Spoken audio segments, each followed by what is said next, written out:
Hello everyone, स्वागत है आप सभी का आपके अपने यूट्यूब चैनल वी मैथ्स पर। तो हम लोग क्वाड्रेटिक इक्वेशन वाला चैप्टर अपना पढ़ रहे हैं बेटा।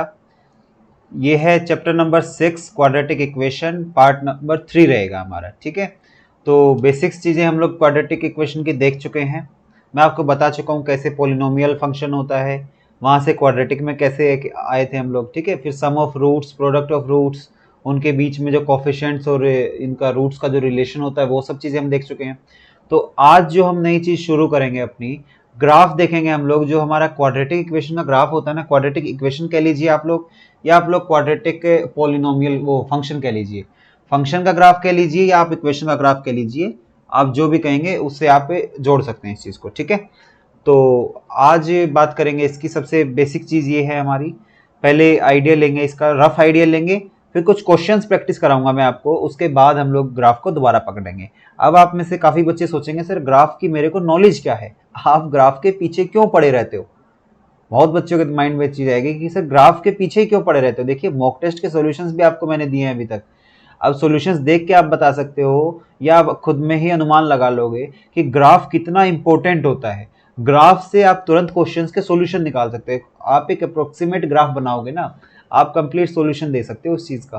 ठीक है, तो ग्राफ सिखाने का अब आपको ये चीज यहाँ नहीं फील होगी। देखिए, जैसे मैं मॉडुलस इनइक्वालिटी का चैप्टर पढ़ा रहा था, या इनइक्वालिटीज के जब चैप्टर पढ़ा रहा था, तो आपको वहां पे लग रहा था कि इनइक्वालिटीज क्यों पढ़ा रहे हो सर। जब फंक्शंस चैप्टर पढ़ाया तो आपको पता लगा कि क्यों पढ़ाई जा रही थी वो इनइक्वालिटीज की, क्यों कहाँ काम आई वो। अब ऐसी चीज ये आप क्वाड्रेटिक इक्वेशन वाले चैप्टर में ना, आप ये सोचोगे सर बाकी टीचर्स तो जो है ना अल्फा बीटा रूट्स निकालते हैं, 1/अल्फा 1/बीटा की इक्वेशन कैसे बन जाएगी, या फिर सब कॉमन रूट्स आएंगे कैसी इक्वेशन बन जाएगी, या सम ऑफ रूट्स को प्रोडक्ट ऑफ रूट्स, इतना ही क्वेश्चन करा के चैप्टर खत्म कर देते हैं। आप भी करा दो ना। तो देखिए, फिर उन टीचर्स में मेरे में फर्क क्या रह गया, ये बताइए। मैं ये चाहता हूं कि मैं आपका यहां से बेस बनाऊंगा। मैंने आपको क्या बोला है, आपका बेस बना के चलूंगा। उन टीचर्स के लिए हो सकता है क्वाड्रेटिक इक्वेशन अगर एक चैप्टर है तो वो चैप्टर पूरा कराने के लिए वो चैप्टर पढ़ा रहे हो, लेकिन मेरे लिए क्वाड्रेटिक इक्वेशन एक ऐसी चीज है कि आपको आगे चल के कोऑर्डिनेट ज्योमेट्री में जब आप चलोगे ना, आपको पैराबोला मतलब बच्चे पैराबोला रटते हैं, आप पैराबोला देखोगे कि सर अच्छा ये गया पैराबोला, ये आया पैराबोला, ये चीज आपको मैं करवा दूंगा इससे। इंटीग्रेशन डिफरेंशिएशन जब करोगे तो बच्चे मैक्सिमम मिनिमम खेल में चीजों को रटते हैं।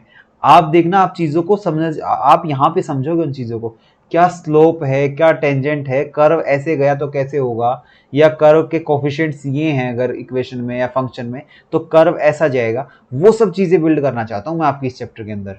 वो अल्फा बीटा वाली चीजें तो आप कर ही लोगे, बाकी कुछ क्वेश्चंस वहां भी यहाँ भी कराऊंगा आपको उस चीज के, लेकिन मैं आपकी एक अंडरस्टैंडिंग बनाना चाहता हूँ, तभी मैं ये चीज पढ़ा रहा हूँ।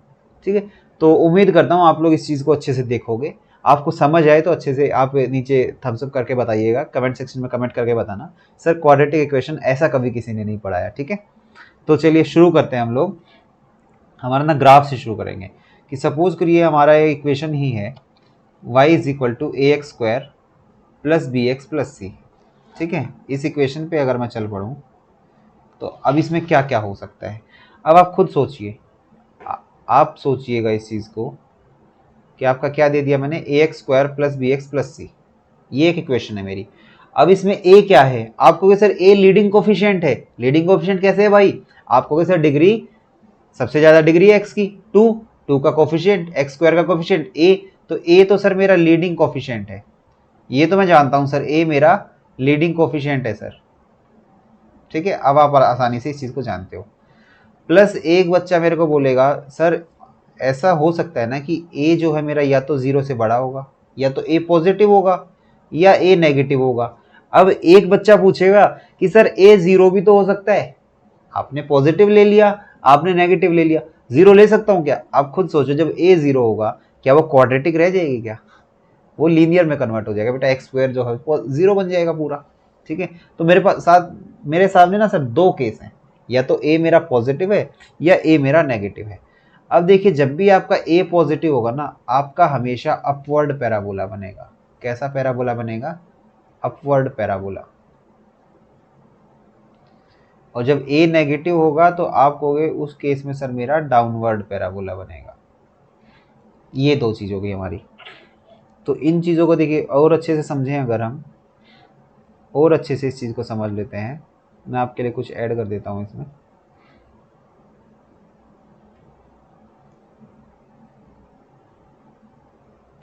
सपोज करिए ना, ये मेरे सामने कोऑर्डिनेट एक्सिस है मेरी,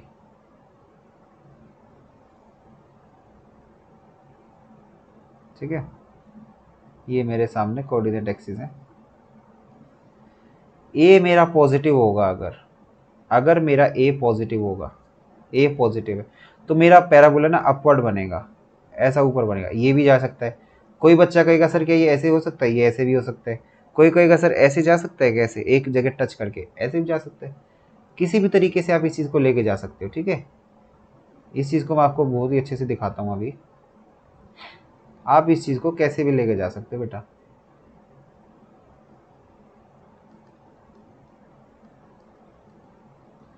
अब एक चीज़ देखिए आप, मैं आपको यहाँ से दो चीज़ सिखाऊंगा। ए जीरो होगा तो आप अभी इतना सीखिए कि पॉजिटिव होगा, अपवर्ड बनेगा, कैसा भी अपवर्ड हो सकता है। ये होगा जब ए जो है मेरा पॉजिटिव होगा, और जब ए मेरा नेगेटिव होगा तो मेरा कुछ इस तरीके का बनेगा। इस तरीके का मतलब सर मेरा डाउनवर्ड चला जाएगा, आपको मेरा डाउनवर्ड चला जाएगा सर, हाँ आपका डाउनवर्ड चला जाएगा। तो जब भी आपका ए पॉजिटिव मतलब आपका लीडिंग कोफिशिएंट पॉजिटिव, तो आपका पैराबोला ऊपर की तरफ खुलेगा। अब याद करिए भाई, अगर आप देखिए, इतना तो मैं मानता हूं कि आपने चैप्टर्स पढ़े होंगे एक बार अच्छे से। अब याद करिए कि Y square equal to 4ax कहां खुलता है, ऊपर की तरफ खुलता है सर, ऊपर की तरफ खुलता है, एक्स की तरफ खुलता है। कंफ्यूज करने के लिए आपको कुछ भी बोल सकता हूं मैं, बस आप इतना देखो 4ax तो पॉजिटिव तरफ खुलता है ना, 4ax, एक्स का कॉफिशिएंट हो गया वहां पे, ठीक है। अब आप खुद सोचो मैं क्या बोल रहा हूँ, ये मैं आपको क्वाड्रेटिक इक्वेशन नहीं बता रहा हूँ, ये तो मैं पिछली वीडियो में बता चुका हूँ। जो क्वाड्रेटिक इक्वेशन होती है उसके ग्राफ तो स्ट्रेट लाइन टाइप बनेंगे, दो स्ट्रेट लाइन मिलती है वहां पे। क्वाड्रेटिक फंक्शन जो होता है वो पैराबोला देता है हमें, क्वाड्रेटिक फंक्शन, यहाँ पे फंक्शन ही है ये, y is equal to A x square plus B x plus C, ठीक है। जब भी मेरा लीडिंग कोफिशिएंट पॉजिटिव, अपवर्ड बनेगा, ऊपर की तरफ खुलेगा, मुंह जो होगा ऊपर की तरफ खुलेगा, यूं जाके ऊपर की तरफ खुल जाएगा। जब भी मेरा लीडिंग कोफिशिएंट नेगेटिव, मेरा डाउनवर्ड पैराबोला मतलब मेरा नीचे की तरफ खुलेगा, ठीक है। पहली चीज यहां से ये कंसीडर करनी थी आपको। अब चलते नेक्स्ट चीज के ऊपर। अब यहां से हमारे पास ना दो तीन केस आते हैं, फिर एक केस हमारे पास डिस्क्रिमिनेंट का होता है, या तो डिस्क्रिमिनेंट मेरा जीरो होगा, या डिस्क्रिमिनेंट मेरा या तो पॉजिटिव होगा, या नेगेटिव होगा, या मेरा इक्वल टू जीरो होगा। ये तीन केसेस हैं बेटा हमारे सामने। इन तीन केसेस के बारे में देखिए, मैं आपको कुछ चीज़ें बताता हूँ। अब एक चीज़ चलिए, आप कहेंगे सर अगर मेरा डी जो है ग्रेटर देन जीरो होगा, आपने अगर पहले वाली वीडियो देखी है तो आप अच्छे से सीख जाओगे इस चीज़ को। जब भी डी पॉजिटिव है, आपका डी पॉजिटिव है, तो वहां से दो रियल रूट्स आती हैं, तो आप क्या कहोगे, दो रियल रूट्स आएंगी, मान लो ये है, तो आपका जो पैराबोला होगा ना, और यहाँ पे इसके साथ में मैं बना देता हूँ कि ए मेरा पॉजिटिव है, अभी मैं पॉजिटिव के केस लेकर चल रहा हूँ, तो आप कहोगे मेरा जो है एक्स एक्सिस को कट करेगा सर, एक्स एक्सिस को दो पॉइंट पे कट कर रहा होगा, इन्हीं को तो रूट्स बोलते हैं। फिर डी मेरा सर इक्वल टू जीरो होगा, तो उस केस में आपका एक्स एक्सिस को टच करके जाता है, एक्स एक्सिस को टच करके ऊपर चला जाएगा। यहाँ पे भी ये ए ग्रेटर देन जीरो वाला केस चल रहा है। फिर एक केस होता है जब डी लेस देन जीरो होगा, उस केस में कभी भी आपका एक्स एक्सिस को टच नहीं करता, उस केस में कभी भी आपका पैराबोला एक्स एक्सिस को टच नहीं करेगा। तो क्या केसेस बताए मैंने। सिमिलरली उल्टा कर लीजिएगा आप, जब भी आपका ए जो है लीडिंग कोफिशिएंट नेगेटिव होगा, तो डी ग्रेटर देन जीरो में ऐसे जाएगा, नीचे की तरफ खुलेगा, लेकिन उसको कट कर रहा होगा, ठीक है। डी इक्वल टू जीरो में एक्स एक्सिस को टच करता है, एक्स एक्सिस को टच करता है। डी लेस देन जीरो में एक्स एक्सिस को टच नहीं करता पैराबोला। ये हो गया हमारा ग्राफ के बारे में, ये हो गया हमारा ग्राफ के बारे में, ठीक है। आपके लिए मैं वो बना भी देता हूँ एक चीज देखिए, आपको इसी से मैं नई चीज सिखाता हूँ आपको अभी। आप एज्यूम करिए कि मैंने आपके सामने ऐसा लिख दिया कि मेरा जो डी है ना लेस देन जीरो है। अब इसमें दो पॉसिबिलिटीज हैं, देखिए। पहली पॉसिबिलिटी, जब मेरा लीडिंग कोफिशिएंट पॉजिटिव होगा, तो आप कहोगे सर एक्स एक्सिस को टच नहीं करेगा, ऊपर ऊपर चला जाएगा। दूसरी possibility, D less than zero है और मेरा leading coefficient, sir leading coefficient को भी मैं नेगेटिव ले लूँ एक बार, लीडिंग कोफिशिएंट भी मेरा नेगेटिव है, तो इस केस में सर नीचे की तरफ खुलेगा, लेकिन एक्स एक्सिस को टच नहीं करेगा। ये चीज़ होगी। अब आप एक चीज़ मुझे यहाँ से बताओ, ये क्या है, मेरा क्वाड्रेटिक फंक्शन है सर, यही तो मेरा फंक्शन है सर, वाई है, ये है क्या, यही तो है sir A x square plus B x plus सी।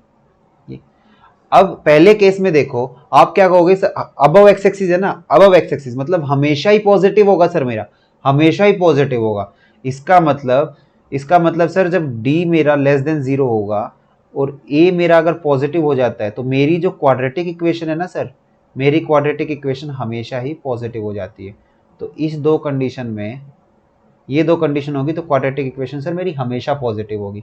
यहाँ देखिए, क्या ये क्वाड्रेटिक इक्वेशन हमेशा ही नेगेटिव रहेगी? आप कहोगे सर हमेशा ही एक्स एक्सिस के नीचे है, ऑलवेज एक्स एक्सिस के नीचे, टच तो कर ही नहीं सकती। टच कब करेगी? जब d इक्वल टू 0 होगा। क्रॉस कब करेगी? जब d ग्रेटर देन 0 होगा। तो आप कहोगे सर जब d लेस देन 0 हो और मेरा लीडिंग कोफिशिएंट नेगेटिव हो, तो उस केस में मैं कह सकता हूं कि जो मेरी क्वाड्रेटिक इक्वेशन है ना सर, वो मेरी लेस देन 0 हो जाएगी। ये मेरा दूसरा रिजल्ट आ गया निकल के। ये दो रिजल्ट देखिए, अब आपको समझ आएगा। इनइक्वालिटीज में आपको एज अ शॉर्टकट मैंने बताई थी ये चीज, इनइक्वालिटी वाले चैप्टर में एज अ शॉर्टकट बताई थी। मेरे माइंड में तभी था कि मैं अच्छे से एक्सप्लेन करूंगा जब क्वाड्रेटिक इक्वेशन का मैं आपको चैप्टर पढ़ाऊंगा। अब आप आराम से बता सकते हो, अच्छा सर जब भी d नेगेटिव होगा, आपने क्या पढ़ा रखा था सर? आपने पढ़ाया था सर जब भी d नेगेटिव होगा तो लीडिंग कोफिशिएंट का साइन बताएगा कि पूरी क्वाड्रेटिक इक्वेशन पॉजिटिव है या नेगेटिव है। जब भी d नेगेटिव, क्यों बताएगा? क्योंकि d नेगेटिव में कभी भी सर पैराबोला एक्सिस को टच ही नहीं करता, एक्स एक्सिस को। या तो एक्स एक्सिस के ऊपर रहेगा या एक्स एक्सिस के नीचे रहेगा। एक्स एक्सिस के ऊपर कब रहेगा सर? जब मेरा लीडिंग कोफिशिएंट पॉजिटिव होगा। इसका मतलब पूरा ही फंक्शन पॉजिटिव होगा सर, उस केस में पूरा फंक्शन पॉजिटिव होगा। आप खुद देख लीजिए, एक्स एक्सिस कैसे पॉजिटिव, कैसे 0 से वाई एक्सिस में ऊपर तक जाएगा। इसका मतलब सर पूरा ही पॉजिटिव होगा। आप देख लो बेटा, पूरा ही पॉजिटिव है। और जब d लेस देन 0 में सर मेरा लीडिंग कोफिशिएंट नेगेटिव है, मतलब पैराबोला नीचे की तरफ खुलेगा। नीचे की तरफ खुलेगा मतलब बिलो एक्स एक्सिस होगा। बिलो एक्स एक्सिस होगा तो सर इस केस में सर सारा ही फंक्शन नेगेटिव होगा। आप देख लो बेटा, आपके सामने है। ये चीज तो सर आपने इनइक्वालिटी में याद कराई थी तो बेटा आज आपको बता भी दी बनी कैसे हैं ये चीजें। ठीक है, उम्मीद करता हूं आपको ये चीज अच्छे से क्लियर हो गई होगी। उसके बाद आपके लिए एक चीज और बताना चाहता हूं मैं, यहां से एक चीज और करिए आप इधर से। एक चीज मैं आपको क्या बताना चाहता हूं, अब देखिए जो आपके लिए ये चीज है ना, ये पॉइंट इसका एक वर्टेक्स कहलाता है। क्या कहलाता है? ये कहलाता है वर्टेक्स। जब ऐसा ग्राफ होगा आपके लिए तो आप क्या कहोगे? ये सर मेरी मिनिमम वैल्यू है, इस फंक्शन की मिनिमम वैल्यू है सर। और ये वाली जो ये वर्टेक्स होगा, ये सर इस फंक्शन की मुझे मैक्सिमम वैल्यू देगा सर। अब देखिए, मिनिमम और मैक्सिमम वैल्यू निकाल पाओगे आप आराम से। क्या निकाल पाओगे? आराम से आप मिनिमम और मैक्सिमम वैल्यू निकाल पाओगे। निकलती कैसे वो मैं आगे से कहूंगा आपको। dy बाई dx कर देते हैं, सीधा हम लोग निकल आती है। वो वर्टेक्स निकालना आपको थोड़ी देर बाद सिखाता हूँ मैं भी। ठीक है, पहले कुछ क्वेश्चंस कर लेते हैं ताकि आपको ये ना लगे कि सर थोड़ा बोरियत भरी क्लास हो रही है, आप सिर्फ थ्योरी पढ़ा के चले जाते हो, क्वेश्चंस नहीं प्रैक्टिस करा रहे हो। तो कुछ क्वेश्चंस भी मैं आपके लिए लेके आ गया हूँ जो आपका पीछे से जुड़े हुए हैं। ठीक है, अब आपके क्वेश्चंस क्या है, क्या कह रहे हैं क्वेश्चंस आपको देखिए। क्वेश्चन है कि ABC जो है ना मेरा इंटीजर है, ABC सर मेरा इंटीजर है, और b square equal to 4AC क्या दिया हुआ है मुझे? b square is equal to 4AC plus 20d square. मैंने मल्टीप्लाई करा लिया अंदर। रूट्स बताने मुझे इस इक्वेशन के, कैसे रूट्स होंगे बता सकता हूँ सर। रूट्स मतलब रियल होंगे, इमेजिनरी होंगे, कैसे होंगे? तो अब आप खुद देखो, इसको 4AC को इधर लेके जाओ तो ये क्या बना? b square minus 4AC is equal to 20d square. और ये होता है क्या? ये डिस्क्रिमिनेंट होता है, discriminant equal to 20d square. अब देखिए d स्क्वायर ये तो अपने आप में स्क्वायर है, मतलब पॉजिटिव होगा, होल स्क्वायर है। अब ये 20 क्या किसी का होल स्क्वायर होता है क्या? अब आप खुद देखो, d स्क्वायर पहली चीज तो ये तो पॉजिटिव है सर, 20 भी पॉजिटिव, तो d की वैल्यू तो सर पॉजिटिव है अपने आप में। अब d की वैल्यू जब पॉजिटिव भी होती है तो दो केस बनाते थे ना, एक परफेक्ट स्क्वायर का, एक नॉट परफेक्ट स्क्वायर का, याद है? अब देखो ये तो परफेक्ट स्क्वायर है, 20 जो है परफेक्ट स्क्वायर नहीं बनने दे रहा, 20 मेरा परफेक्ट स्क्वायर नहीं बनने दे रहा। इसका मतलब सर जो मेरे रूट्स होंगे ना, इसका मतलब सर जो मेरे रूट्स होंगे वो इर्रेशनल होंगे सर। ये चीज अच्छे से पढ़ चुके हो आप। जब भी परफेक्ट स्क्वायर होता है d तो आपके रूट्स रैशनल होते हैं, जब भी परफेक्ट स्क्वायर नहीं होता है तो आप क्या कहते हो? आपके रूट्स इर्रेशनल होंगे। तो यहाँ पे क्या मतलब है? यहाँ पे देख क्वेश्चन कितना इजी था। यहाँ पे बस आपसे पूछना चाह रहा है कि रूट्स कैसे होंगे। आप कहोगे सर d स्क्वायर तो परफेक्ट हो रहा है, लेकिन ये 20 तो किसी का परफेक्ट स्क्वायर नहीं होता है। यहाँ पे 25 होता तो मैं कह देता सर परफेक्ट स्क्वायर है, रैशनल रूट्स। लेकिन यहाँ 20 है सर, 20 है तो मैं नहीं कह सकता सर कि ये रैशनल होंगे, इसका मतलब सर ये इर्रेशनल रूट्स होंगे मेरे। ठीक है, ठीक है भाई। अब चलते हैं नेक्स्ट क्वेश्चन पे अपने। नेक्स्ट क्वेश्चन की तरफ अगर हम चलें तो नेक्स्ट क्वेश्चन देखिए क्या कहता है, if the coefficient of quadratic equation, if the coefficient of quadratic equation are rational and one of, coefficient कैसे हैं, रैशनल हैं सर, आर रैशनल है कोफिशिएंट। इसका मतलब सर अगर मेरी quadratic equation ax² plus bx plus C है, मतलब सर ए बी सी को कोफिशिएंट बोल रहा है, ये रैशनल बोल रहा है सर। इसका मतलब मैं डी वाले केस लगा सकता हूँ sir, D greater than 0, D less than 0, D equal to 0 लगा सकता हूँ, बिल्कुल लगा सकता हूँ सर, लगा सकता हूँ ना भाई, जानते हो ना लगा सकता हूँ, बिल्कुल लगा सकता हूँ। तो अब आप देखो ये कह रहा है कि एक रूट तो है 10π/8, फाइंड द क्वाड्रेटिक इक्वेशन, आपको क्वाड्रेटिक इक्वेशन निकालनी है। अब यहीं आप फंस जाते हो। सपोज करो इसकी रूट्स मैंने मान ली अल्फा है और बीटा, दो रूट है इसकी, दो ही रूट हो सकती है। अल्फा की वैल्यू कितनी है, ये बोल दिया 10π/8, 10π/8। अब एक चीज बताओ, जिसको 10π/8 की वैल्यू ही नहीं पता वो क्वेश्चन ही नहीं सोल्व कर पाएगा। आप खुद बताओ, आपको अगर 10π/8 की वैल्यू पता है तो आप क्वेश्चन इजीली लगा लोगे, तो आपके लिए क्वेश्चन हलवा है। क्या है, हलवा है ये क्वेश्चन। लेकिन जिसको ये क्वेश्चन दिया क्यों एग्जामिनर ने, क्वेश्चन दिया इसलिए कि 10π/8 नहीं आता आपको। याद करो जब पार्ट 2 पढ़ा रहा था आपको मैं बता रहा था 10π/8, 10π/12, इस टाइप की चीजें आपको याद होनी चाहिए, याद होनी चाहिए ना। तो 10π/8 कितना होगा, आप बताओ कितना होगा, पोज करो वीडियो को, बताओ, आप आराम से बता दोगे सर ये होता है √2-1। ठीक है।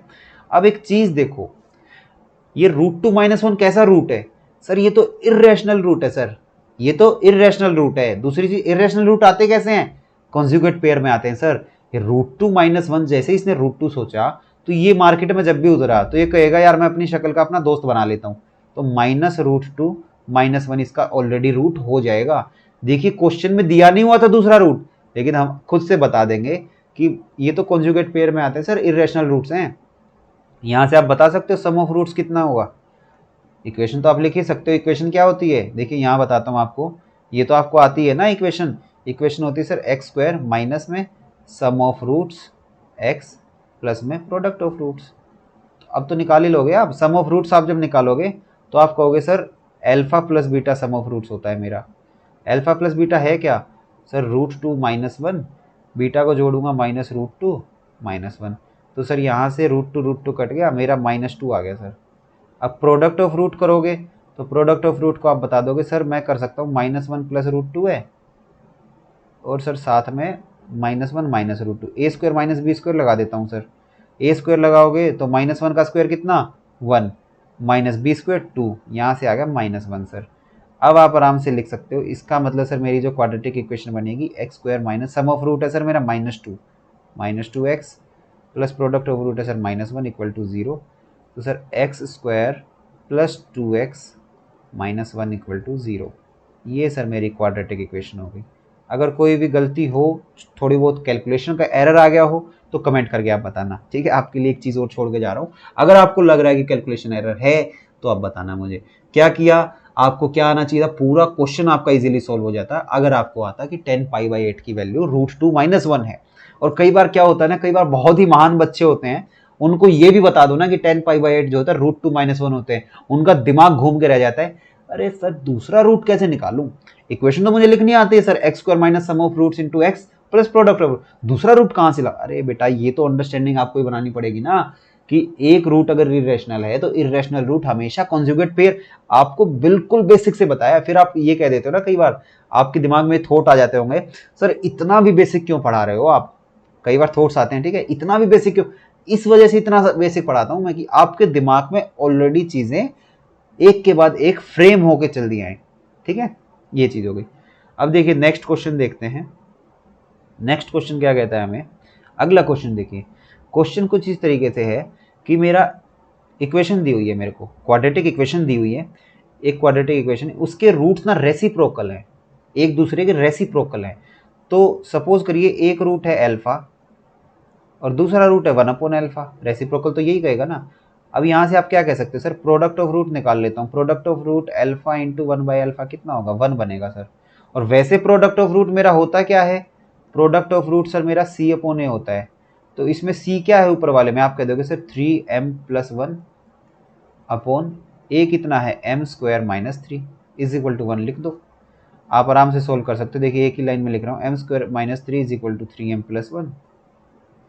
यहाँ से आप क्या कहोगे sir, m² - 3m - 4 is equal to 0। Factor बना लूंगा सर, m माइनस में कितना बनेगा बताइए, -3 -1 है, -4 हो गया, तो m माइनस में 4 बनेगा सर और m+1 बनेगा इज इक्वल टू 0। तो m की वैल्यू सर मेरे पास 4 आ गई और m की वैल्यू मेरे पास -1 आ गई।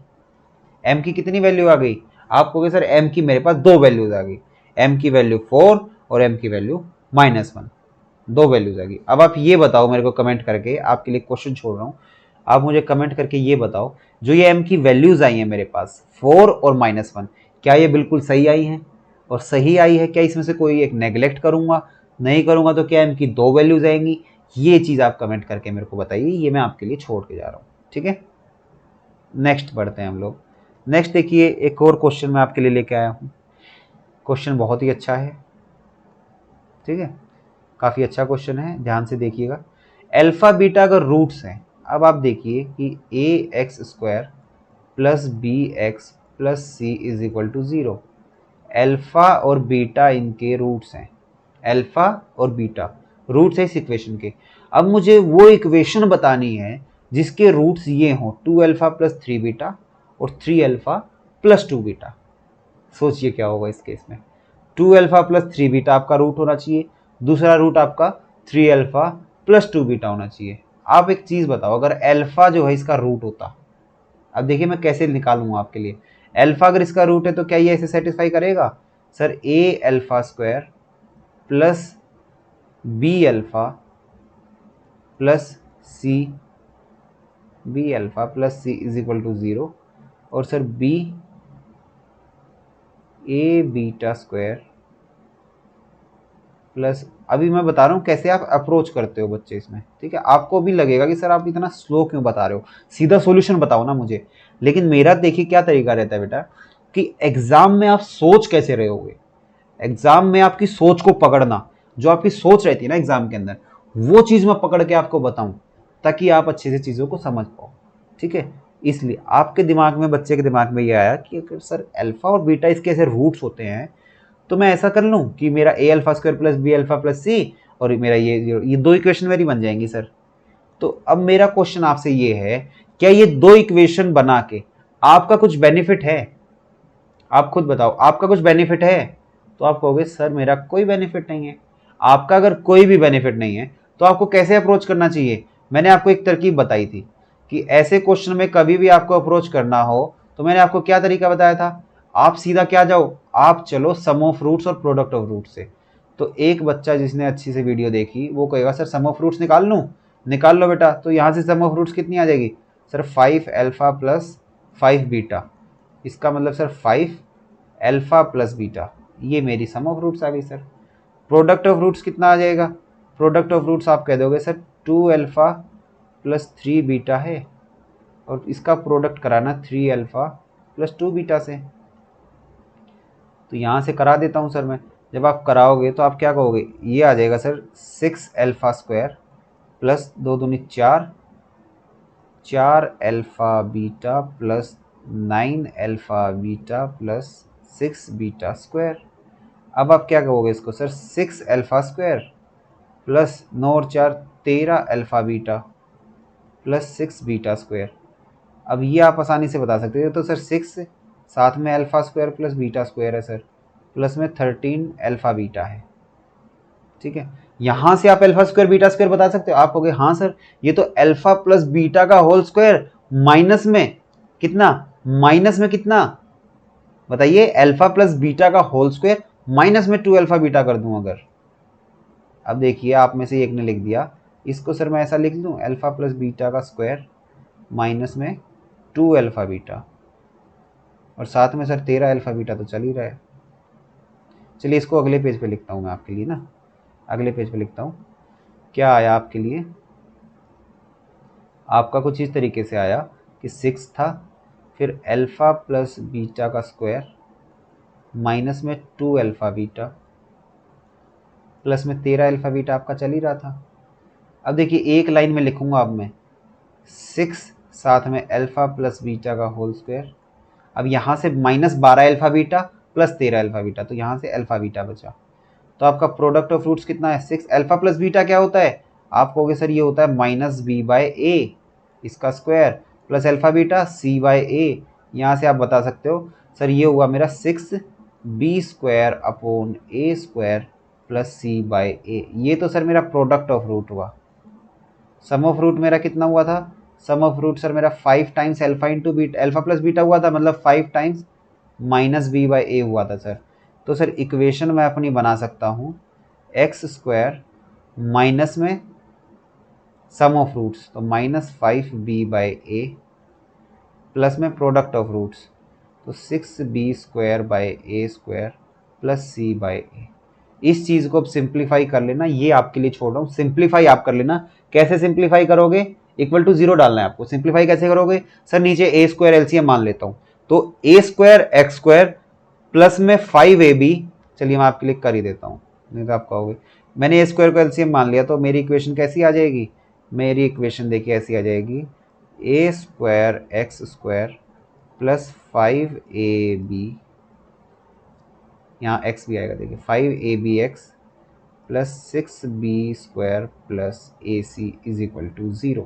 ये मेरी क्वाड्रेटिक इक्वेशन आ गई बेटा। उम्मीद करता हूँ आप अच्छे से इस चीज़ को समझ पाए होंगे। क्या करवाया मैंने, क्या बोला मैंने, मेरे को अल्फा बीटा, देखिए कभी भी ऐसा हो ना आपको अल्फा बीटा इक्वेशन दे दे और आपसे पूछे कि ऐसी इक्वेशन बताओ जिसमें साथ में कुछ और फिर दे दे, तो आप क्या करो, sum of roots product of roots, जैसे ही करोगे आपके सम ऑफ रूट्स आ गए, प्रोडक्ट ऑफ रूट्स आ गए। इक्वेशन आपकी कैसी होती है, x² minus sum of roots आता है, साथ में x आता है प्लस प्रोडक्ट ऑफ रूट्स आता है। ठीक है, अब आगे देखिए, आगे आप देखोगे, देखिए क्वेश्चन आपके लिए। अब क्वेश्चन क्या कहता है कि अल्फा बीटा गामा रूट्स हैं। अब देखिए ये क्वेश्चन सिखाने से पहले ना आपको एक कंसेप्ट सिखाता हूं मैं। इस क्वेश्चन से पहले आपको एक कंसेप्ट सिखाता हूं, नोट मार्क कर लीजिएगा, बहुत ही इंपॉर्टेंट है ये कंसेप्ट। सपोज करिए, आपको क्या सपोज करना है, मैंने आपके लिए लिखा कि x² प्लस, ऐसे मत लिखो, आप सीधा ये लिखो ax² plus bx plus c is equal to 0। एक क्वाड्रेटिक इक्वेशन आपकी, ठीक है, एक क्वाड्रेटिक इक्वेशन है, इसके रूट्स हैं दो, अल्फा और बीटा, इसके दो रूट्स हैं अल्फा और बीटा। तो अल्फा और बीटा अगर इसके रूट्स है तो इसको मैं सीधा ये लिख सकता हूं सर x माइनस अल्फा और x minus beta is equal to 0। ये मैं लिख सकता हूं, ये मेरे रूट्स थे तो ऐसे आ गया ना। अब ये मेरे रूट्स हैं, मेरे ये क्या हैं, ये मेरे रूट्स हैं, ये सर मेरे रूट्स थे, इन रूट से मैंने इक्वेशन बना ली x minus alpha x minus beta equal to 0। ठीक है, लेकिन ये क्या थी मेरे पास, ये सर मेरी क्वाड्रेटिक इक्वेशन थी। अब सपोज करो इस c के साथ मैं आपको एक k भी दे दूं, c के साथ c प्लस k दे दिया मैंने आपको, तो इक्वेशन मेरी रूट से तो मैं यही बनाऊंगा ना, x minus alpha x minus beta. ठीक है, अब लेकिन इसका मैं उल्टा चलता, अब इसका मैं उल्टा चलता, मेरे सामने ऐसा दिया होता, मेरे सामने कुछ ऐसा दिया होता कि मैं आपको कहता कि x, मेरे सामने आप सपोज करिए, अभी मैंने आपको क्या समझाया कि मेरे सामने दिया हुआ है ax² plus bx plus c, कोई भी एक इक्वेशन है, इक्वेशन के दो रूट्स हैं अल्फा और बीटा, तो उससे चेंज करने के लिए मैं क्या करता हूं, x minus alpha into x minus beta equal to 0। लेकिन ये वाली इक्वेशन कहां से बनाता हूं मैं, x minus alpha x minus beta, sir alpha beta roots है मेरे, इसी का जस्ट उल्टा अगर मैं कर दूं, इसके अंदर भी मैं एक कांस्टेंट लगा दूं, इसके अंदर भी एक कांस्टेंट लगा दूं, तब क्या होगा मेरे पास, बताइए क्या होगा मेरे पास। मैं क्या कहना चाह रहा हूं, ध्यान से समझिएगा। मैंने अगर इसके अंदर भी, एक मिनट देखिए मैं आपके लिए लेके आता हूं सारी चीजें, आपको ना एक एग्जांपल देता हूं, उससे आप अच्छे से समझ जाओगे।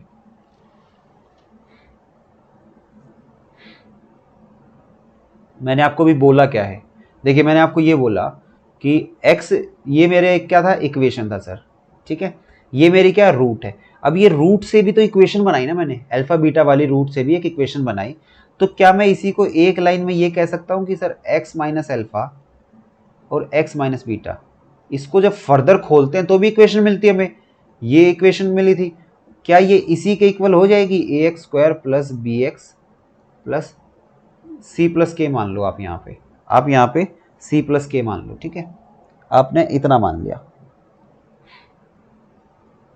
इसके बाद ना हम क्या कह रहे हैं, ये भी एक इक्वेशन है सर मेरी और ये भी एक इक्वेशन है सर मेरी, ठीक। अगर इसी चीज़ को मैं ऐसे लिख दूं कि x माइनस ए और x माइनस बी, तब मैं क्या कहूँगा, ये k मैं इधर पहुँचा देता हूँ, इस k को मैं इधर पहुँचा देता हूँ, तो मैं इसको इस तरीके से लिख सकता हूँ। और इस तरीके से लिख के मैं क्या कह सकता हूँ कि ये इक्वेशन बन गई सर मेरी, और यहाँ पे a और b मेरे रूट्स आ गए, यहाँ पे a और b मेरे रूट्स आ गए। ये चीज़ मैं कह सकता हूँ। देखिए एक नई स्लाइड में आपके लिए बना के ना आपको और क्लियर करके समझाता हूँ। ये अगर आपको समझ आ गया तो काफ़ी सारे क्वेश्चंस होते हैं जो आपके लिए चुटकियों में सॉल्व होंगे, काफ़ी क्वेश्चंस ऐसे होते हैं जो चुटकियों में आप सोल्व कर दोगे, ठीक है। देखिए मैं क्या समझाने की कोशिश कर रहा हूँ आपको, मैं आपको सिर्फ इतनी सी चीज़ समझाने की कोशिश कर रहा हूँ कि अगर मान लो मेरे सामने कुछ इस तरीके से दे दे, यहाँ मैं आपको देखिए बिल्कुल क्लियर कट समझा रहा हूँ भाई, बिल्कुल आप नोट्स बना सकते हो इस चीज़ का, पीछे वाले का तो आप बनाओ ना बनाओ, लेकिन इसका नोट्स बना लो। आपको बिल्कुल क्लियर समझा रहा हूँ कि अगर ऐसे कोई भी इक्वेशन दे रखी है एक्स माइनस ए इंटू एक्स माइनस बी, साथ में कोई भी एक कांस्टेंट दे दिया मुझे, आप इसको खोल के देखो ना, क्या खुलेगा, एक्स स्क्वायर खुलेगा, माइनस में ए प्लस बी के साथ एक्स खुलेगा, प्लस में ए भी खुलेगा, कांस्टेंट भी खुलता है, प्लस में के दे दिया, तो ये मेरी क्या है, क्वाड्रेटिक इक्वेशन है सर। इसके रूट्स बोल दिए उसने कि अल्फा और बीटा उसके रूट्स हैं, उसके रूट्स होंगे तो आप क्या लिख सकते हो, सीधा आप लिख सकते हो sir x minus alpha into x minus beta is equal to 0। यही तो लिखोगे आप, रूट्स में ऐसे तो लिखते हैं कि बाद में दो फैक्टर बन जाते हैं, वहां से अल्फा बीटा रूट्स आते हैं। क्यों ऐसा लिखा, कांस्टेंट कहां चला गया सर, रूट्स में कभी भी कांस्टेंट नहीं आता साथ में, ठीक है। अब दोनों ही जब 0 के बराबर हैं तो क्या मैं इसको ऐसे इक्वेट कर दूं, x minus alpha into x minus beta equal हो गया x minus a x minus B, और साथ में कांस्टेंट आ गया के। अब ये क्या थे, ये रूट्स थे, और ये क्या है, ये इक्वेशन है। अब अगर देखिए समझा के आ रहा हूं मैं आपको, अगर इस कांस्टेंट को मैं इधर भेज देता हूं, इस कांस्टेंट को मैंने यहां भेज दिया, अगर मेरे सामने ऐसा आ गया x minus alpha x minus beta minus k is equal to x minus a. अब देखिए कांस्टेंट कहाँ आ गया, आपको यहाँ कांस्टेंट लग गया सर, कांस्टेंट जैसे ही आया अब ये तो इक्वेशन हो गई, यहां से कांस्टेंट गायब हुआ, ये रूट्स हो गए, तो आप क्या कह दोगे सर, ए और बी जो है ना, ए और बी इस इक्वेशन के रूट्स हैं। आप क्या कहोगे, ए और बी सर इस इक्वेशन के रूट्स हैं। अब इससे देखिए रिलेटेड एग्जांपल देखिए आप, क्वेश्चन कैसा आ जाता है, क्वेश्चन देखिए ऐसा आ जाता है, ऐसा क्वेश्चन देखते ही अब आप आराम से करोगे, let alpha beta gamma roots हैं किसके, x minus a x minus b x minus c equal to d के। अब इक्वल टू डी, इसी को देखिए आप क्या करोगे, दिमाग में आपने ऐसा सोच लेना है कि मुझे ऐसा कुछ दिया हुआ है, x minus alpha x minus alpha नहीं है, ए है आपका, x minus a x minus b x minus c, और इस डी को इधर ले आया मैं, minus d is equal to 0। ये इक्वेशन है, इसके रूट्स मुझे दिए हैं सर अल्फा बीटा गामा। अब पूछा roots of the equation, x minus alpha x minus alpha x minus beta और एक्स माइनस गामा। अब सर ये अगर अल्फा बीटा गामा उसके रूट्स होते तो सर नीचे वाला ऐसा बन जाता। अब इस कांस्टेंट को मैं इधर ले जाऊं, कांस्टेंट को इधर लाके प्लस में डी लगा दूं इक्वल टू 0। अब इसके लिए मेरे इक्वेशन कैसे, रूट्स क्या बनेंगे, आप कह दोगे सर मेरे रूट्स बन जाएंगे ए बी सी। अगर आपको ये कंसेप्ट आता है ना, ये कंसेप्ट अगर आपको अच्छे समझ आ गया, मैंने क्या बोला है, जब भी आपका अल्फा बीटा गामा दिया हुआ है, आप में अल्फा बीटा गामा डेल्टा कुछ भी दे देगा, कितने भी रूट्स दे देगा आपको, ठीक है, रूट्स दे दे, कांस्टेंट को इधर से उधर शिफ्ट कर रहा है बस, आपकी जो इक्वेशन में जो कांस्टेंट है उसका अपोजिट साइन लगा के रूट्स वाले में दे दे, तो आपके रूट्स ऊपर वाले हो जाते हैं। देखिए यहां पे क्या किया, माइनस डी था, x minus a x minus b x minus c minus d था, लेकिन अल्फा बीटा गामा रूट्स थे तो अल्फा बीटा गामा को ब्रैकेट में दे दिया और माइनस डी की जगह प्लस डी दे दिया, तो आपके रूट्स ए बी सी हो जाएंगे। तुरंत मार्क करो, आगे बढ़ो, बहुत बच्चों से आगे बढ़ जाओगे बेटा इस चीज में बहुत बच्चों से आगे आ जाओगे कंपटीशन में, ठीक है। नेक्स्ट चीज देखते हैं, नेक्स्ट हमारा देखिए क्या आता है फिर, नेक्स्ट देखिए हमारा है ग्राफ ऑफ क्वाड्रेटिक इक्वेशन। आपको काफी चीज सिखाऊंगा यहां से मैं, ग्राफ ऑफ क्वाड्रेटिक इक्वेशन की अगर हम बात करें,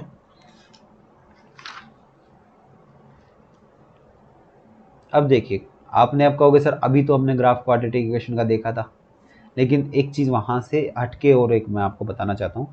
आप सपोज करिए आपके सामने क्या है, आपका इक्वेशन क्या है, फंक्शन है a x square plus B x plus सी, ये होता है।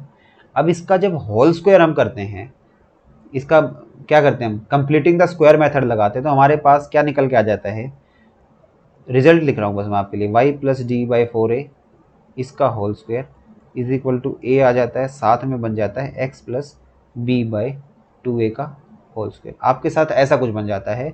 और यही मेरी y is equal to A x square की फॉर्म देती है, और यही मुझे बताता है कि मेरा जो बनेगा पैराबोला बनेगा, मेरा पैराबोला बनेगा। ऐसा कुछ मुझे पता लग जाता है कि मेरा जो ग्राफ आएगा वो मेरा पैराबोला आएगा। ठीक है, ये तो हुआ कोऑर्डिनेट से मैं समझ जाता हूँ। एक तरीका होता है सर कैलकुलस में मैं कैसे समझता हूँ, कैलकुलस में देखिए मैं ऐसे समझता हूँ कि मैं इसका d y by d x निकाल लेता हूँ। D y by d x जब मैं निकालूंगा तो मेरा क्या आ जाएगा, 2ax प्लस बी, इसका मैं डबल डिफरेंशिएट निकालता हूँ d square y by d x square, तो मेरा आ जाता है 2a। अब देखिए ये क्या बताता है मुझे, या तो ऐसा कर्व बनेगा या कर्व ऐसा बनेगा जब a ग्रेटर देन 0 होगा और a लेस देन 0 होगा। यहाँ देखिए जब 2a है, अब 2a मेरा ग्रेटर देन 0 होगा तो मेरी कॉन्केविटी ऊपर की तरफ हो जाएगी, ठीक, और 2a मेरा लेस देन 0 होगा तो मेरी कॉन्केविटी नीचे की तरफ आ जाएगी। ये तो मैं बस आपको ये बता रहा हूँ कि जो कॉन्केविटी वाला कंसेप्ट होता है कि मतलब ऊपर खुलेगा या नीचे खुलेगा, ये मैंने आपको ऑलरेडी बता दिया, आपको इधर इतना ध्यान देने की जरूरत नहीं है। बस ये बता रहा हूँ, काफ़ी बच्चों को ना डाउट होता है कि सर सिर्फ कोऑर्डिनेट के उससे ही कर सकते हैं, इधर वाला मैंने आपको कोऑर्डिनेट की तरफ से बता दिया, इधर वाला मैंने कैलकुलस वाला अप्रोच बता दिया, कैसे भी हम उसको सॉल्व कर सकते हैं। अब यहाँ से सर सीखने वाली चीज़ क्या है आप वो बताओ, बस आप में काफ़ी बच्चों को ये आ जाएगा, सर मेरे लिए सीखने वाली चीज़ क्या है, मुझे बस उतना बता दो, मुझे इतनी नॉलेज से कोई मतलब नहीं है। तो इतनी नॉलेज से अगर आपको कोई मतलब नहीं है तो आप एक बार अपने लिए ना सीखने वाली चीज़ और बेटा देख लो, सीखने वाली चीज़ और देख लो। ये मेरी एक्सिस बन गई, ठीक है। मैं आपके लिए एक इक्वेशन लिख रहा हूँ, एक इक्वेशन मैं आपको लिख के देता हूँ, ठीक है, एग्जाम्पल से समझाता हूँ। सपोज करिए मेरे सामने ना कुछ ऐसा लिखा हुआ है, मेरे सामने बना हुआ है y is equal to x square minus 3x plus 3, ये मेरी एक क्वाड्रेटिक इक्वेशन है, क्वाड्रेटिक फंक्शन है मेरा, ठीक है। अब मुझे इसका ग्राफ बनाना कैसे बनता है वो चीज़ मैं आपको सिखाऊंगा, यहाँ पे ग्राफ बनाना सिखा रहा हूँ अब मैं आपको, ठीक है, ग्राफ बनेगा कैसा। अब आपने यहाँ पे क्या देखना, सबसे पहले ये देखना है a कैसा है। आप कहोगे सर मेरा a जो है ना 1 है, मतलब मेरा ग्रेटर देन 0 है। एक तो चीज क्लियर हो गई सर, मेरा अपवर्ड पैराबोला बनेगा, पहली चीज मेरी क्लियर है सर, मेरा अपवर्ड पैराबोला बनेगा, ठीक है। दूसरी चीज आप इसका डिस्क्रीमेंट देख सकते हो, डिस्क्रीमेंट सर बी स्क्वायर मतलब 9 माइनस 4ac, माइनस 4ac करोगे तो 4 तिया 12, तो मेरा -3 आ गया सर, मतलब d मेरा सर लेस देन 0 है, d लेस देन 0। दूसरी चीज सर मेरा एक्स एक्सिस को टच नहीं करेगा सर, ऊपर ऊपर ही रहेगा, कहीं ऊपर ऊपर खेलेगा। अब तीसरी चीज जो मेन चीज होती है, वर्टेक्स कैसे निकालूं, जो उसकी चोंच होती है ना सर, चोंच कहां तक आएगा वो कैसे निकालूं, यहां मैं आपको दिखाता हूं, ये जगह खाली इसलिए दिखा रहा हूं। वर्टेक्स निकलता कैसे, आप क्या करोगे, सबसे पहले ये बहुत अच्छे सीखना, सबसे पहले आप निकालो d y by d x. जब आप d y by d x निकालोगे तो आपका क्या आ जाएगा 2x माइनस 3, फिर d y by d x को 0 के इक्वल टेक दो, 0 के इक्वल रखोगे अगर तो x की वैल्यू कितनी आ जाएगी 3/2, तो आपका x कोऑर्डिनेट आ गया 3/2, ठीक है। तो आपका 3/2 ना यहाँ कहीं होगा 3/2। अब इस x को y में पुट कर दो तो y इज इक्वल टू 3/2 का whole square minus 3 into 3/2 plus 3। जब इसको आप सॉल्व करोगे तो आपकी y की वैल्यू कितनी आ जाएगी, आपकी y की वैल्यू बेटा आ जाएगी 3/4। तो ये 3/4 आपका कहाँ, यहाँ कहीं होगा 3/4, ठीक है। तो आपका ये यहाँ पे ना ये वर्टेक्स बनेगा आपका, यहाँ अगर वर्टेक्स बनेगा तो आपका पैराबोला इस तरीके से ऊपर खुलेगा, ये मेरा वर्टेक्स है सर, ठीक है, ये चीज़ होगी, ये आपका पैराबोला बन गया, ठीक है, आपका पैराबोला ऐसे चला जाएगा। ये इसका मतलब सर ये मेरा जो ग्राफ है ये है x square minus 3x plus 3 का। पहली चीज तो बना कैसे वो मैंने आपको बताया। आपको क्या देखना है, आपने देखा सर ए मतलब लीडिंग कोफिशिएंट पॉजिटिव है तो मतलब ऊपर खुलेगा सर, पहली चीज तो ऊपर खुलेगा सर। दूसरी चीज इसका डिस्क्रिमिनेंट सर 0 से छोटा है, मतलब एक्स एक्सिस को टच ही नहीं करेगा, या डिस्क्रिमिनेंट देखने की जरूरत नहीं है। अगर आप वर्टेक्स निकालने जा रहे हो ना, आपको डिस्क्रिमिनेंट की जरूरत ही नहीं है। तो वर्टेक्स निकालोगे तो d y by d x निकालो, d y by d x निकाला सर, इक्वल टू 0 रखा, एक्स की वैल्यू आ गई 3/2, सर y की वैल्यू x को पुट किया, y की वैल्यू आ गई सर, तो वर्टेक्स आ गया मेरा 3/2 और 3/4। क्या आया वर्टेक्स 3/। अब यहाँ से देखिए कुछ चीज़ें और सीखनी है आपको जो बहुत अच्छे से सीखनी है। यहाँ से 3/2 3/4 ये मेरा वर्टेक्स आ गया। अब एक चीज़ देखो, ये यहाँ 3/2 से ऊपर जा रहा है पूरा, तो आप में से बहुत बच्चों का मन कर रहा होगा, अब आप में से बहुत बच्चों का मन ये कर रहा होगा सर फंक्शंस पढ़ा रखा है आपने, रेंज निकालनी आती सर। तो अब मैं समझ गया कि क्वाड्रेटिक इक्वेशन, अब मैं समझ गया सर क्वाड्रेटिक फंक्शन जब भी होगा ना उसकी रेंज कैसे निकलती है। उसकी रेंज अब यहां देखो, ये 3/4 से ऊपर y तक इनफाइनाइट जा रहा है सर, 3/4 से y तक इनफाइनाइट जा रहा है सर। तो इसकी रेंज, अब बहुत बच्चों का मन कर रहा होगा सर मैं रेंज बताऊंगा, बताओ बेटा 3/4 से इन्फिनिटी, 3/4 से इन्फिनिटी। अब कभी भी सर मेरे को डोमेन रेंज वाले चैप्टर में, अब कभी भी फंक्शंस वाले चैप्टर में क्वाड्रेटिक फंक्शन दिख जाए, मैं रेंज तुरंत बता सकता हूं सर। अब मैं सर रेंज तुरंत बता सकता हूं अब, ठीक है। और मैं अगर पूछूं आपसे डोमेन बताओ बेटा, अरे सर क्या बात कर रहे हो, डोमेन तो रियल क्लब का मेंबर होता है सर, पॉलिनोमियल फंक्शन डोमेन तो आर हो जाएगी, याद है ना। यही चीज़ें होती हैं, देखिए यही होता है जब रिवीजन नहीं करते हो। मुझे याद है क्योंकि मैं रिवाइज करता रहता हूँ अपना, ठीक है। अब आगे देखिए, एक चीज़ ये सिखा दी, अब ये चीज़ क्या होगी मेरे लिए। अब मैं आपको एक चीज़ बताने जा रहा हूँ यहाँ से, ये हो गया। दूसरी चीज़ मैं आपको बता रहा हूँ कि b क्या है, b है मेरा सर -3, मतलब <0 है। फिर एक आपके लिए ना एक और बताता हूँ मैं आपको, नया वो कर देता हूँ, एक यहाँ पे ऐड करता हूँ स्लाइड, एक कंसेप्ट आपको यहाँ जनरलाइज करके बता देता हूँ मैं आपको। बस ये सीधा आप जनरलाइज करके लिख सकते हो, आप हमेशा नोट कर सकते हो अपना। मान लो y = ax² + bx + c, ये क्वाड्रेटिक फंक्शन है आपका। तो आपका जो x होगा ना, हमेशा x कोऑर्डिनेट होगा वो हमेशा -b/2a होगा, और y कोऑर्डिनेट जो होगा आपका d/4a होगा। ये आपको अच्छे से याद रखना है, ठीक है। d/4a होगा या -d/4a होगा, ये भी बताइए। आपका -d/4a होगा, ठीक है। अब आप देखिए मैंने आपके सामने अगर लिख, अब आपकी रेंज क्या होगी इस फंक्शन की, अब आप बता सकते हो sir quadratic function range, sir range तो सर -d/4a से इनफाइनाइट हो जाएगी सर, ठीक है। अगर आपका a > 0 है तो a <0 होगा अगर, तो -d/4a से माइनस इनफाइनाइट हो जाएगी सर मेरी, ठीक है। ये मैंने आपको जनरलाइज करके बता दिया। आगे चलते हैं, अभी हम आगे देखिए मेरे सामने क्वेश्चन है, क्वेश्चन करके देखते हैं। अब हम, मुझे बताना है find the number of solutions of sin x = 3x² + 4x + 5। अब एक चीज़ यहाँ से मैं आपको बहुत ही अच्छी चीज़ सिखाऊंगा कि अब मुझे नहीं पता आप लोग ऐसे क्वेश्चंस को कैसे करते हो, लेकिन मेरा पर्सनल क्या रहता है इस चीज़ में करने का, मैं क्या कराता हूँ, जब भी मेरे को कभी भी सॉल्यूशन निकालने होते हैं, मुझे जब भी, अब इनइक्वालिटी वाला चैप्टर भी आप कर चुके हो, वहाँ पे भी एक इस टाइप का क्वेश्चन मैंने लिया था। जब भी मुझे नंबर ऑफ सॉल्यूशंस निकालने होते हैं, मुझे जब ये चीज़ दिख जाती है ना, मुझे दिख जाता है कि कहीं भी = लगा हुआ है, तो मैं इसको अलग और इसको अलग कंसिडर करके बना लेता हूँ। तो मैंने क्या मान लिया, इसको y मान लिया, एक फंक्शन इसको मान लिया, एक फंक्शन इसको मान लिया। तो अब मुझे क्या आता है, मुझे y = sin x का ग्राफ आता है सर। आप आराम से कहोगे कि सर मुझे, अब देखिए इसके लिए एक्सिस बना लेते हैं। अब आप आराम से क्या कहोगे, सर मुझे y = sin x का ग्राफ आता है। आता है तो बहुत अच्छी बात है बेटा। अब इसका बेनिफिट कहाँ होगा,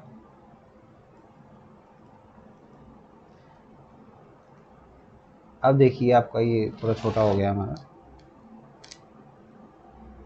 सही से शो हो रहा होगा आपको ना। अब देखिए मैंने क्या बोला इसमें, y = sin x का मुझे ग्राफ बनाना है। तो y = sin x क्या होता है, आप कहोगे सर y = sin x कुछ इस तरीके का होता है सर, मेरा ये चलता रहता है सर, ठीक है। इधर भी बना लेता हूँ, आप में से काफ़ी लोग कहेंगे सर पीछे का नहीं बना, ठीक है। अब ये देखो आप 3x² + 4x + 5 क्यों ग्राफ सिखाया मैंने, अब देखिए आपका दिमाग में आएगा, सर आपके दिमाग में अभी तक ग्राफ क्यों सिखा रहे हो सर। ये ऐसे क्वेश्चन जब आते हैं ना, ग्राफ से उड़ेंगे कैसे आप ये सोचना। जैसे ही आया, अब मुझे y = sin x बना लिया सर, ये बन गया। ये मुझे बनाना है सर y = 3x² + 4x + 5। अब y = 3 है सर, 3 है मतलब सर मेरा अपवर्ड जाएगा, 3 है तो अपवर्ड जाएगा। अब इसका x कोऑर्डिनेट कहाँ आएगा, -b/2a पे आएगा सर, मतलब -4/6 पे आएगा सर। तो -4/6 मान लो यहाँ पे कहीं है, ठीक है। फिर सर इसका d कैसे आएगा, y कोऑर्डिनेट कैसे आएगा, -d/4a आएगा। -d करोगे, डिस्क्रिमिनेंट निकाल लो, 4 का स्क्वायर 16 माइनस 5 × 15 = 60। तो आप यहाँ से आराम से कह दोगे सर ये 44 आया, समथिंग 44 आया माइनस का, और माइनस डी करना था तो 44 हो जाएगा अपॉन 4a, 4 या 12, 4 से काटोगे तो 11/3 आया सर ये। तो 11/3 मतलब 3.8 समथिंग आया सर, 3.8 समथिंग मतलब यहाँ कहीं होगा सर। तो मेरा जो पैराबोला होगा वो सर यहाँ से और ऊपर ही निकल जाएगा। अब आप खुद बताओ क्या इसमें पैराबोला में और साइन वाला तो सर ये तो 1 से -1 होता है, ये तो वर्टेक्स ही सर मेरा नियर टू 4 है, 3.8 के आसपास है। क्या इनमें कोई भी एक इंटरसेक्शन पॉइंट आया? नहीं आया सर, नहीं आया। अगर कोई भी इंटरसेक्शन पॉइंट नहीं आया इसका मतलब इसके नंबर ऑफ सॉल्यूशन कितने होंगे? इसके नंबर ऑफ सॉल्यूशन 0 होंगे सर। अब आप जान सकते हो कि एक ग्राफ सीखने का, क्वाड्रेटिक इक्वेशन में ग्राफ सीखने का क्या बेनिफिट था। अभी तक आपको ये लग रहा होगा सर पढ़ा क्या रहे हो, क्यों पढ़ा रहे हो सर? अभी तक क्या डाउट आ रहा होगा सर पढ़ाई क्यों रहे हो? मेरे को नहीं पढ़नी सर, मेरे को तो वही चीज पढ़नी है जो बाकी सर पढ़ाते हैं, बाकी जो सारे टीचर पढ़ाते हैं, अल्फा बीटा 1/अल्फा 1/बीटा कॉमन रूट्स और यही सब सीखना है सर। वही सब सीखते हो, पेपर में ऐसे क्वेश्चन आ जाते हैं, find the number of solution, Lanka लग जाती है आपकी, वहां पे बैठ जाते हो अरे सर अब क्या करूं, क्वाड्रेटिक इक्वेशन में ऐसा क्वेश्चन, ऐसा तो मेरे टीचर ने नहीं पढ़ाया था कभी। अब आप अगर वी मैथ्स पे पढ़ रहे हो, एक बच्चा जो वी मैथ्स से पढ़ रहा है, ठीक है, उसने क्वेश्चन देखा, दिमाग में आएगा अरे सर ने तो बताया था जब भी इक्वल टू वाले क्वेश्चन दिख जाए नंबर ऑफ सॉल्यूशन बताना है, दो चीजें हैं, अलग अलग फंक्शन मानूंगा, इसको y इसको भी y equal to sine x, graph draw कर दिया, 1 से -1 जाता है मुझे पता है, y is equal to quadratic function, quadratic function का ग्राफ तो आता ही है मुझे, वर्टेक्स क्या होता है -b/2a और y वाला -d/4a, ऐसे कर लिया। इनमें तो कुछ इंटरसेक्शन आ ही नहीं रहा, इंटरसेक्शन नहीं आ रहा तो 0 सॉल्यूशन, एक पॉइंट पे इंटरसेक्शन आता तो 1 सॉल्यूशन, 2 पॉइंट पे आते 2 सॉल्यूशन। एक बच्चा जो वी मैथ्स पे पढ़ रहा होगा वो ऐसे करेगा, ठीक है, वो ये नहीं सोचेगा अरे इसमें अल्फा बीटा कहाँ से लेके आऊँ, ठीक। तो आगे चलते हैं, अब आपको समझ आ गया होगा। अब देखिए आपको ना अगला पॉइंट हेडिंग डाल लीजिए आप, 6 पोजीशंस ऑफ ग्राफ। ये चीज़ बहुत ही अच्छी है आपके लिए, मैं समझाऊंगा। 6 पोजीशंस जो हैं ग्राफ की वो आपको अच्छे से सारी चीज़ें आनी चाहिए। अब पहली पोजीशन देखिए आप, पहली 3 होती है जब ए मेरा पॉजिटिव होता है, ए मेरा पॉजिटिव होता है तो पहला ग्राफ होता है, मैं सिर्फ एक्स एक्सिस बनाऊंगा इसमें, एक ग्राफ मेरा ऐसा होता है, कट कर रहा है मतलब सर डी मेरा 0 से बड़ा है। एक होता है कि एक्स एक्सिस को टच करता है सिर्फ, यहाँ पे कह देंगे डी इक्वल टू 0 होता है। और एक होता है जब एक्स एक्सिस पे टच ही नहीं कर रहा होता तो यहाँ डी लेस देन 0 होता है। ये 3 चीज़, 3 पोजीशन तो यही हो गई। सर जब भी लीडिंग कोफिशिएंट पॉजिटिव होगा तो अगर डी मेरा 0 से बड़ा है सर तो कट करेगा, ये मेरे रूट्स होंगे सर, 2 रियल रूट्स आ जाएंगी मेरी और डिस्टिंक्ट आएंगी। यहाँ पे सर मेरे पास 2 रूट्स आएंगी, रियल भी होंगी, दोनों इक्वल होंगी सर। यहाँ पे मेरे पास इमेजनरी रूट्स आती है सर, ठीक है, डी लेस देन 0 पे। अब आगे चलते हैं, 3 पोजीशन और देखिए। अगर लीडिंग कोफिशिएंट मेरा लेस देन 0 है, लेस देन 0 तो मतलब नीचे की तरफ आएगा, नीचे की तरफ आएगा तो मेरा अगर d ग्रेटर देन 0 है तो 2 पॉइंट पे कट करेगा, और अगर d मेरा इक्वल टू 0 है तो सर मेरा x एक्सिस को टच करेगा सिर्फ। और ये देखिए d ग्रेटर देन 0 था, और d सर मेरा अगर लेस देन 0 है तो बिना टच किए हुए नीचे ही रह जाएगा, ठीक है। ये मेरी 6 पोजीशंस होती हैं ग्राफ की, ठीक है। उम्मीद करता हूँ ये चीज़ें भी आपने अच्छे से देख ली होंगी। ये 6 पोजीशंस आपको अच्छे से याद रखनी है। उसके बाद हम लोग चलते हैं अपना, हम लोग क्या सीखेंगे, उसके बाद कुछ क्वेश्चंस देख लेते हैं। अभी कुछ क्वेश्चंस देखते हैं अपने, बहुत अच्छे क्वेश्चंस हमारे लिए। इन क्वेश्चन से पहले एक चीज़ ये और देख लीजिए, ये आपको अच्छे से समझ आ गया होगा। जब भी आपका ये चीज़ मैंने समझा दी है, देखिए ये केस कब होगा आपका, ये केस आपको होगा, ये सर ये केस मेरा होगा जब ए मेरा पॉजिटिव होगा और पूरी क्वाड्रेटिक डी मेरा लेस देन 0 होगा। तो यहाँ से मैं कह सकता हूँ सर मेरी पूरी क्वाड्रेटिक इक्वेशन जो होगी वो मेरी पॉजिटिव हो जाएगी। सर देखिए पूरी तो पॉजिटिव है अबव एक्स एक्सिस। एक केस होता है जब आपकी पूरी quadratic equation below x axis होती है, तो आप कहते हो सर ए मेरा लेस देन 0 होता है, डी भी मेरा लेस देन 0 होता है। तो यहाँ से मैं कहता हूँ सर क्वाड्रेटिक इक्वेशन मेरी लेस देन 0 होती है, ठीक। इसी से रिलेटेड क्वेश्चन देख लेते हैं हम अपना। देखिए क्वेश्चन क्या है, क्वेश्चन कह रहा है कि y is equal to x square plus k x minus x plus 9, entire graph of this is above x axis. Entire graph above x axis मतलब सारा ही ग्राफ पॉजिटिव है, सारा ही ग्राफ पॉजिटिव है सर। इंटरवल बताने हैं मुझे। अब ये कैसा कब होगा ये, अब देखिए a तो आपका 1 है मतलब पॉजिटिव है सर, आपका d जब लेस देन 0 होगा तभी तो आपका अबव एक्स एक्सिस आएगा, इसका डिस्क्रिमिनेंट निकाल लो। तो मेरा इक्वेशन क्या है, एक्स स्क्वायर प्लस में k minus 1 into x plus में 9। इसका d जब निकालोगे मतलब sir b square minus 4ac less than 0। B square करेंगे तो सर k माइनस 1 का whole square minus 4 into 1 into 9 less than 0। इसको सोल्व करोगे तो k square plus 1 minus 2k minus 36 less than 0। Sir k square minus 2k minus 35 less than 0। यहाँ से मेरा निकल गया सर k माइनस 7 और k प्लस 5, दो फैक्टर आ गए सर लेस देन 0। तो भाला कहाँ पे है? फंक्शन की तरफ। देखिए भाला आ गया ना दोबारा, भाला फंक्शन की तरफ, मतलब सर फंक्शन डरेगा और छुपेगा अपनी वैल्यूज में सर, -5 और 7 के बीच में। तो सर मेरा आंसर आ गया। देखिए कितना इजी क्वेश्चन था, बहुत इजी क्वेश्चन था, लेकिन आपको पता क्या होना चाहिए, बहुत बच्चों के साथ क्या होता है ना, बच्चों को लैंग्वेज ही नहीं समझ आती क्वेश्चन की लैंग्वेज ही नहीं समझ आती, लेकिन आपको समझ आएगी। क्यों? क्योंकि आप पढ़ रहे हो मेरे पास, मैं आपको एक एक कंसेप्ट पढ़ा रहा हूं। बाकी टीचर्स की तरह ये नहीं क्वाड्रेटिक इक्वेशन यार 4-5 तरीके के क्वेश्चन कराते हैं, बढ़ जाते हैं आगे, कॉम्प्लेक्स नंबर में लेकर डूबते हैं अब इनको।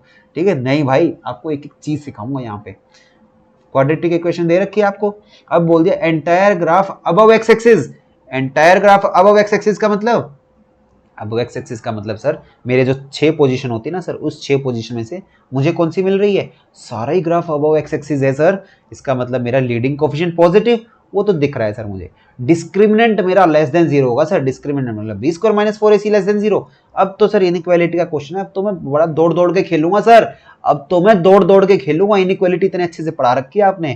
ठीक है, अब एक क्वेश्चन और देखिए इसके ऊपर, एक क्वेश्चन और देखिए आपके सामने। सपोज ऐसा क्वेश्चन आ गया, अगर y is equal to -2x square minus 6x plus 9 है, अब मुझे मैक्सिमम वैल्यू बतानी है y की 4x। अब देखो अगर आपको ग्राफ की नॉलेज है ना, आप क्या कहोगे, सर a मेरा लेस देन 0 है, a मेरा लेस देन 0 मतलब डाउनवर्ड पैराबोला। इसका d निकाल के देखूं सर, इसका d निकालोगे तो बी स्क्वायर मतलब 36, इसका बी स्क्वायर मतलब 36 माइनस 4ac, माइनस में 4 इंटू 9 इंटू -2। आपने ऐसा कर लिया, आपने क्या किया, ये -2 नहीं होगा, प्लस कर लो आप एक बार, या फिर आप माइनस ही रखो इसको भी, अब इसको इतना ही रखो। आपने क्या करना है, आपके सामने सपोज करिए ऐसा क्वेश्चन आ जाता है कि y is equal to -2x square minus 6x plus 9। अब आपको मैक्सिमम वैल्यू बतानी y की 4x। मैक्सिमम वैल्यू कब होगी? अब देखिए सबसे पहला तो मैक्सिमम वैल्यू होगी, माइनस है तो मतलब नीचे की तरफ खुलेगा सर, माइनस है तो मतलब नीचे की तरफ खुलेगा सर, पहली चीज नीचे की तरफ खुलेगा। तो अब मैक्सिमम वैल्यू क्या होती है सर, ये वाली जो वर्टेक्स है ना सर, इसका जो वर्टेक्स है ना, यही तो मैक्सिमम वैल्यू देता है, यही तो आपको सिखाया था, यही तो मैक्सिमम वैल्यू देगा। अब ये मैक्सिमम वैल्यू x की किस वैल्यू पे देगा? आप कहते हो sir x is equal to minus b by 2 पे देता है। वर्टेक्स कैसे आता है? x equal to minus b by 2 minus b करोगे तो 6 आ गया, अपॉन 2a करोगे तो -4 आ गया, तो ये -3/2 जो है आपका आंसर आ गया सीधा। एक बच्चे ने ऐसे किया। अब एक बच्चे ने जिसने ऐसे नहीं किया, दूसरा क्या करेगा, सर आपने बता रखा है मुझे dy/dx निकालना होता है वर्टेक्स निकालने के लिए, तो यहाँ करूँगा तो -4x माइनस 6, इसके बाद dy/dx को सर 0 के बराबर रख देता हूँ, तो यहाँ से x की वैल्यू निकाल लो बेटा आप, आपका -3/2 यहाँ से भी आया। या तो ऐसे कर लो प्रोसेस से, या आपको मैं क्या कह रहा हूँ, आपको अब याद भी तो होना चाहिए, ये जो वर्टेक्स होगा यहाँ तो -b/2a होता है, यहाँ -d/4a होता है। ये चीज़ आ गई सर, क्या आ गई, ये चीज़ आ गई सर। अब मैं समझ गया सर अच्छे से, अब मैं समझ गया, अब मुझे पता लगा सर ग्राफ की अहमियत क्या होती है।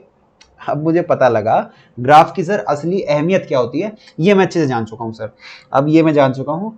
तो आज की वीडियो को हम इतना ही रखते हैं बेटा, नेक्स्ट पार्ट में हम लोग कुछ अच्छे अच्छे कंसेप्ट सीखेंगे, जो वही कंसेप्ट, वो वाले कंसेप्ट सीखते हैं जो आप लोग कहते हो ना सर कॉमन रूट्स आ गई तो क्या करेंगे, 1/α 1/β रूट्स आ गए, वो चीज़ मैं आपको, देखिए ऑलरेडी मैंने आपको क्वेश्चंस नहीं कराए हैं, लेकिन वो चीज़ कहीं ना कहीं मैं सिखा चुका हूँ कि जब भी एक अल्फा बीटा रूट्स दे दे, दूसरे कुछ पूछ रहा हो तो आपको कैसे करना है, आप सिर्फ सम ऑफ रूट्स और प्रोडक्ट ऑफ रूट्स लगा लीजिए, आपका आंसर आएगा ही आएगा। ठीक है, साइन मैंने आपको बता दिया कि क्वाड्रेटिक इक्वेशन कब पॉजिटिव होती है कब नेगेटिव होती है, कैसे चलेगा, जब आपका डिटर्मिनेंट हमेशा लेस देन 0 होगा, लीडिंग कोएफिशिएंट डिसाइड करेगा कि आपका क्वाड्रेटिक इक्वेशन का साइन कैसा होगा, उससे क्वेश्चन कैसा बन के आ जाएगा, above x axis below x axis. Maximum value का क्वेश्चन देखिए, वर्टेक्स का क्वेश्चन कैसे उठ के आता है, कोई भी क्वाड्रेटिक फंक्शन है, कोई भी क्वाड्रेटिक फंक्शन है, इसकी मैक्सिमम वैल्यू, y की मैक्सिमम वैल्यू कब मिलेगी, x की कोऑर्डिनेट पूछ लिया, या आपसे पूछ लेता है इसकी मैक्सिमम वैल्यू ही बता दो, इसकी मैक्सिमम वैल्यू ही बता दो, तो आप क्या कहते हैं, -dy/4 ये मेरा आंसर हो जाता सर। ठीक है, ऐसा आ जाता मिनिमम वैल्यू कब मिलेगी, तो आप सोचते मिनिमम वैल्यू कब मिलती है, जब मेरा लीडिंग कोफिशिएंट ना -2 की जगह +2 दिया होता, तो मेरे को मिनिमम वैल्यू आ जाती। वो कि कैसे आती, यही आती सर -b/2a पे। तो ये सारी चीज़ें मैंने आपको बता दी अच्छे से, उम्मीद करता हूँ आप अच्छे से सीख चुके हो। क्वाड्रेटिक इक्वेशन में अगर आपको मज़ा आ रहा है तो नीचे कमेंट करके बताइएगा ज़रूर कि सर क्वाड्रेटिक इक्वेशन पढ़ने में बहुत मज़ा आ रहा है, ऐसा क्वाड्रेटिक इक्वेशन कभी किसी ने नहीं पढ़ाया, आप काफ़ी डिटेल्ड पढ़ा रहे हो सर, अच्छे से पढ़ा रहे हो, हमें मज़ा आ रहा है। ठीक है, प्लस आपके लिए इन्फॉर्मेशन ये है कि अगर आपने अभी तक टेलीग्राम का ग्रुप या व्हाट्सएप ग्रुप नहीं ज्वाइन किया है तो बेटा कर लो, आपका ही बेनिफिट है, वरना बाद में पछताओगे, क्योंकि चीज़ें देखने से सिर्फ नहीं होती हैं। ऐसा नहीं है कि कानों में ईयरफोन्स लगाए और बेड पे लेट गए और देख रहे हो लेटे लेटे। मैथ्स हमेशा पढ़ते हुए एक नोटबुक आपके पास होनी चाहिए, आपके हाथ में पेन होना चाहिए, साथ साथ आप नोट्स बनाते चलो, उन नोट्स को रिवाइज करो, फिर उन क्वेश्चंस को दोबारा रिवाइज करो, फिर अपना एनसीईआरटी में से, बुक में से आप क्वेश्चंस लगाओ, तब देखो कि मेरे को कितना फ्रूटफुल हो रहा है कि सर ने मेरे को पढ़ाया जो है। ठीक है, क्या मैं एनसीईआरटी के वही टेक्स्ट बुक वाले मेथड लगा रहा हूँ, या मैं ऐसे सॉल्यूशन लगा रहा हूँ जो सर मुझे बता रहे हैं। ठीक है, अब इन्हीं सॉल्यूशंस को मैं एक रील्स बना बना के अगर ये देखने लगा, देखो बेटा शॉर्टकट, देखो शॉर्टकट, वही चीज़ हो रही है आजकल मार्केट में। ठीक है, वो सब नहीं करना, हमें अच्छे से चीज़ों को सारा पढ़ना है। ये एक तरीके से शॉर्ट ही तो है। अब मैं इसको अगर ये लिख दूँ, ये जो x = -v/2a आया, मैंने आपको निकाल के दिखाया कि आया कैसे। इसी चीज़ को मैं कैसे करके लिख दूँ, लिख लो बेटा शॉर्टकट, शॉर्टकट मतलब वर्टेक्स निकालने का शॉर्टकट -v/2। भाई ये आया कैसे है, आया तो ये dy/dx करके ही है, आया तो ये dy/dx करके ही है, बस प्रेजेंट करने की बात होती है। कोई टीचर इसको शॉर्टकट के नाम से प्रेजेंट करता है, कोई अच्छे से पढ़ाता है तो वो सारा बताता है कि बेटा यहीं से शॉर्टकट क्या होता है, स्टेप्स को एलिमिनेट करते ही वही तो शॉर्टकट होते हैं हमारे। ठीक है, तो आज की वीडियो में इतना ही रखेंगे। उम्मीद करते हैं आपको समझ आया होगा, समझ आया होगा तो वीडियो को लाइक करिएगा, लाइक करके नीचे कमेंट जरूर करिएगा बेटा, आपको भी मोटिवेशन मिलती रहेगी, मेरे को मोटिवेशन मिलेगी कि मैं अच्छा पढ़ा रहा हूँ, सही डायरेक्शन में मैं ही जा रहा हूँ। ठीक है, मुझे भी तो पता लगना चाहिए ना कि मैं सही डायरेक्शन में जा रहा हूँ कि नहीं जा रहा हूँ। और एक चीज़ और बता दीजिएगा मुझे कमेंट करके, अगर आप लोग मेरी वीडियो यहाँ तक देख रहे हो तो एक चीज़ आपसे एक रिक्वेस्ट है, ये जरूर बताइएगा कमेंट करके कि सर हमें इतना ही डिटेल पढ़ा दो। एक चीज़ आप ये बताइएगा कि सर हमें इतना ही डिटेल पढ़ा दो, हम पढ़ने को तैयार हैं। दूसरी चीज़, हमें इतना डिटेल्ड मत पढ़ाओ सर, हमें हमारा सिर्फ कोर्स जल्दी से पूरा करा दो, हम उस चीज़ में ज़्यादा खुश हैं। आप किस चीज़ में ज़्यादा खुश हो आप मुझे ये बता देना। अगर आपको ऐसा लगता है कि सर कोर्स ज़्यादा जल्दी पूरा करा दो, क्वेश्चंस प्रैक्टिस ज़्यादा से ज़्यादा करेंगे, या दूसरी चॉइस कि सर कोर्स हमें अच्छे से पढ़ा दो, क्योंकि पेड बैचेज में भी हमें अच्छे से नहीं मिल रहा सर। क्वेश्चन सर आप भी प्रैक्टिस कराओ, मॉक टेस्ट में तो आप करा ही रहे हो सर, अब खुद सोचिए 20-20-20-60 क्वेश्चन ऑलरेडी करा चुका हूं मैं आपको सॉल्व। ठीक है, और एक चैप्टर से अगर 100 क्वेश्चन सॉल्व हो जाते हैं तो बहुत बड़ी बात होती है। ठीक, दो चीज़ें हैं, कमेंट करके जरूर बताइएगा, सर आप जैसा पढ़ा रहे हो वैसा ही पढ़ाते रहो, डिटेल्ड में जाते रहो। दूसरा ऑप्शन सर जल्दी से जल्दी हमारा कोर्स पूरा करा दो। दो चीज़ें हैं, आप मुझे बता दीजिए, मैं आपके अकॉर्डिंग चीज़ें कर लूँगा। ठीक है, आज के लिए इतना ही रखते हैं, थैंक यू सो मच।